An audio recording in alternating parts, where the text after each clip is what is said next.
আমার ভাইয়েরা, যতই আমল করেন, যতই ইবাদত বন্দেগী করেন, যদি অন্তরের ভিতরে আল্লাহর প্রতি ভয় না থাকে, আল্লাহর প্রতি তাকওয়া না থাকে, তাহলে ওই ইবাদত দিয়ে আল্লাহর সন্তুষ্টি অর্জন করা যাবে না।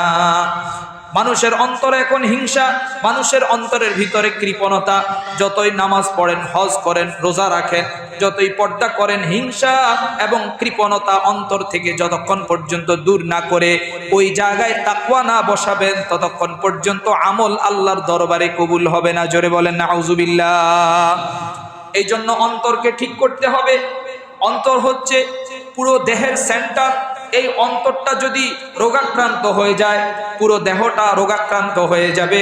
শুধু তাই নয়, অন্তরের ভিতরে যদি ঝামেলা থাকে, 60 বছর, 65 বছর, 70 বছরের ইবাদত আল্লাহর কাছে গ্রহণযোগ্যতা লাভ করতে পারবে না। এই জন্য অন্তর ঠিক করতে হবে। আলা ইন্না ফিল জাসাদি মুদগাহ ইযা সালুহাত সালুহাল জাসাদ ওয়া ইযা ফাসাদাত ফাসাদাল জাসাদ। যখন আপনার অন্তর ঠিক হয়ে যাবে, পুরো বডিটা ঠিক হয়ে যাবে। সুবহানাল্লাহ। আর অন্তরে যদি ঝামেলা থাকে, কিছুই হবে না।